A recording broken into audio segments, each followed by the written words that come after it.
Well, after about 20 minutes climbing straight up, we're arriving at the village. I got a feeling that we're walking into something entirely different. This is, and you can hear the drums. I have no idea what to expect. This is gonna be awesome.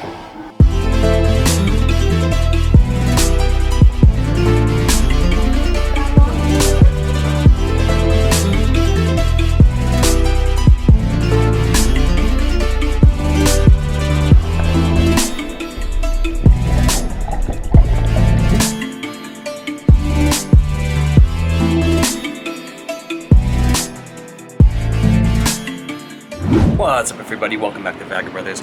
It's a rainy day in Los Angeles. California winter is actually happening, but we've got a good plan because we're going to escape to Jamaica. We've been invited to Jamaica by the Jamaican Tourism Board, and we're going to have a really fun time this week going to Kingston, the mountains, and the coast. Flight's boarding, so we're going to hop on and we'll see you guys in paradise.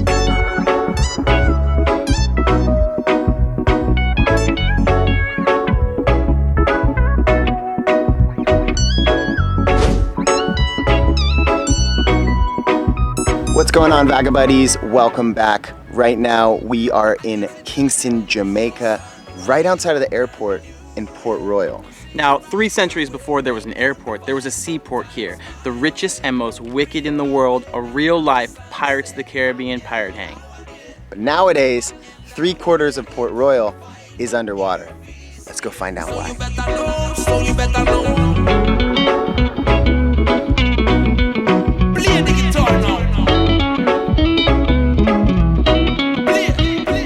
Alright, so this is Fort Charles, which is the oldest remaining fort in Jamaica, and it was built by the British in the 1600s when they took the island from the Spanish, who had owned Jamaica since the time of Columbus. This was a strategic spot, and the British allowed pirates to operate with official sanction from the government in order to rob Spanish ships that were sailing from Panama to Havana and on to Sevilla in Spain. The government allowed pirates to operate because they could get a lot of money. They took 10% of all the booty that was confiscated, which was a lot of booty, a lot of Spanish booty in that time. So to get into the mood, do a bit of time travel, we're gonna head over to the grog shop and grab one of Jamaica's most famous exports, rum.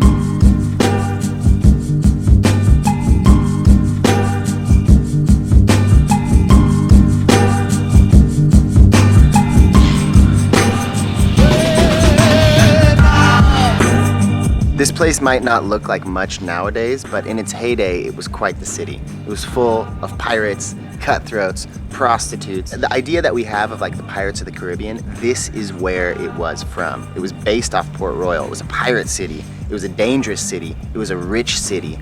And it was one that was home for many of the most famous pirates that we know nowadays, including Captain Henry Morgan, who later became the first governor of Jamaica in a weird twist of fate, Blackbeard, and countless others. There was supposedly 1 bar for every 10 inhabitants of the city. Everything changed at 11 a.m. in 1692 when this place was swallowed by an earthquake. 3/4 of the city went underwater almost instantaneously, and the rest of it was flattened by a tsunami. So Port Royal's never really recovered from that, but it's kind of cool to sit here and drink a rum, think about what it must have been like.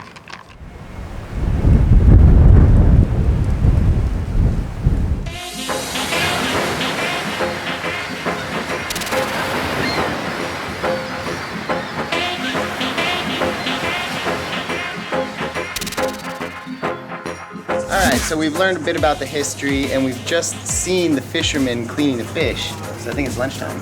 We're at this place called Gloria's. It's right here in Port Royal. Right next to us are the fishermen. They were up all night catching pirate fish, red snapper, lobster, shrimp. We're gonna have a little bit of all of it in a beautiful veranda. What's a red pirate fish? It's like a pirate fish, but it's red. There's black and red. I don't know, but look at pirate fish, Gloria's. Let's go.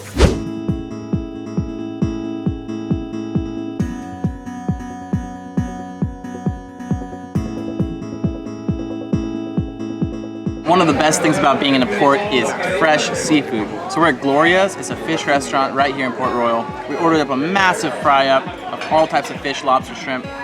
And they're starting us off with fish soup in a styrofoam cup. I think there's a fish tail inside here, but whatever it is, it's brothy, it's delicious, and it's just the beginning. Check it out.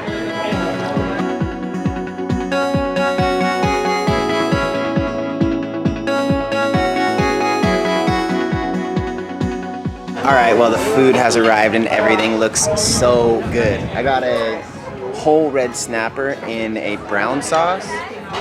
We have some cassava, we got bammies, we got fried plantains. I think I got the Pirate's Feast. It's a pirate feast for me. I got curried red snapper with jerk shrimp and lobster and garlic, along with some okra, and washing it down with the cold red stripe. I'm loving Jamaica so far.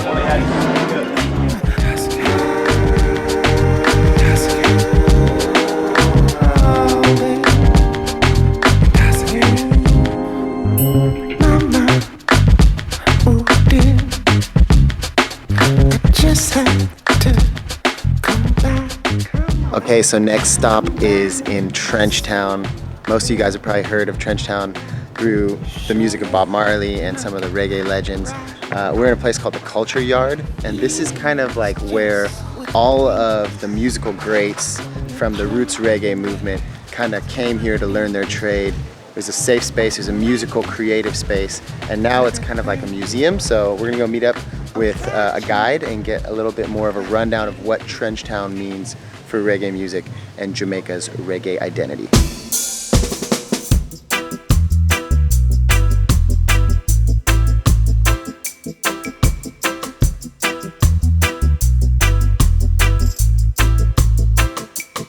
So there's a lot of music in the Caribbean, Yes. but reggae came from Jamaica, and a lot of it came from this neighborhood. From Kingston. Trenchtown. So why Trenchtown? What was it about here that created such rich music? These were the first set of town houses to be built in Kingston. It was a squatter settlement before. These people, they are coming from the country areas, countrysides, poor people. They came to Kingston looking for jobs. So most of these guys, they saw music as a way out of the poverty, including Bob. When Bob Marley came, where the music was already here, that is how he got inspiration until he became the reggae icon that he is. So this is more the roots of where everything started.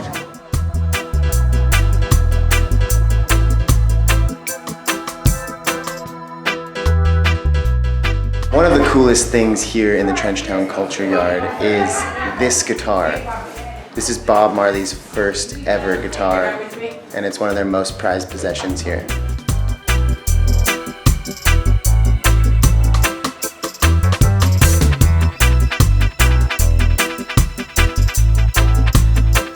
This is where Bob Marley actually lived. Single bed, little stove. So maybe this was the inspiration for the lyrics in Is This Love, when he says, we'll share the one room with the roof right over our head.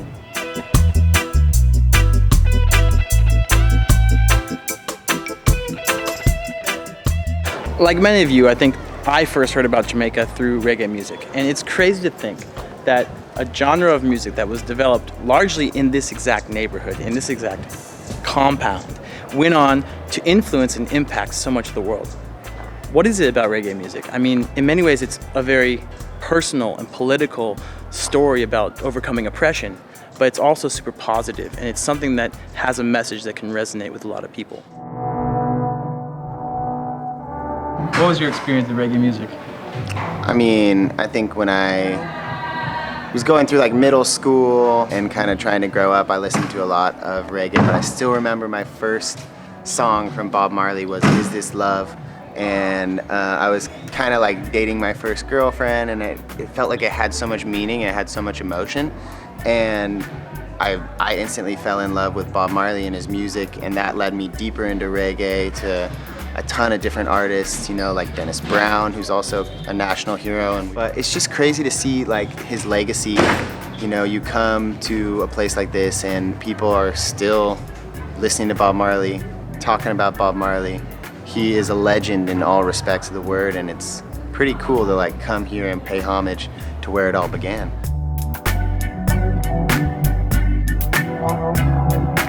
For me personally, I was always into The Clash growing up, and The Clash were very much influenced by ska, which is the early, like a proto form of reggae.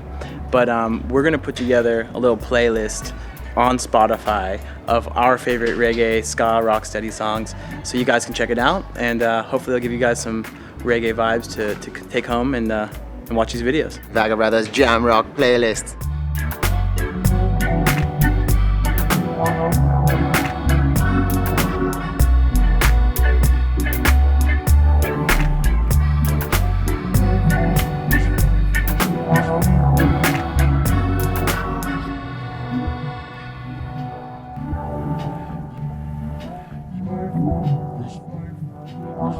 The sun has set and we are now heading to dinner at a restaurant owned by an extremely famous Jamaican, not Bob Marley's restaurant, no, Usain Bolt's restaurant, and it's called Tracks and Records. You might be able to figure out why.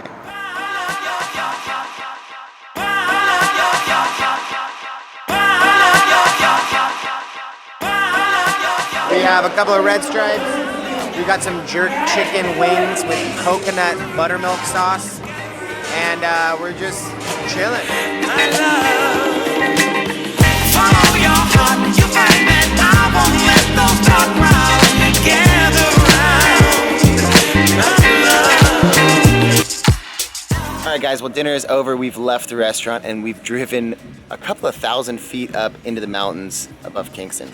Kingston backs up right onto the Blue Mountains, which is a huge, massive mountain range, but we are going to the Dub Club, which is a dance hall, Jamaican-style dance hall. There's a DJ spinning some music, and there's a crowd building inside, so let's go inside and check it out.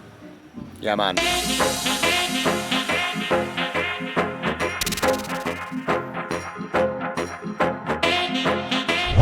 Guys, that was an incredible experience and one that we were asked not to film, so just had to enjoy it for what it was. But if you ever get a chance, come to the Kingston Dub Club. Great times. That was just a little treasure that we'll leave for you to explore on your own. You have to imagine, leave something to the imagination. Anyways, guys, if you like that video, you know what to do. Give it a thumbs up, share it with your friends, subscribe, and turn on notifications. Peace. In the meantime, stay curious, keep exploring, and we'll see you guys on the road. And this is real. No tobacco, no nothing in it. It's pure 100% herb.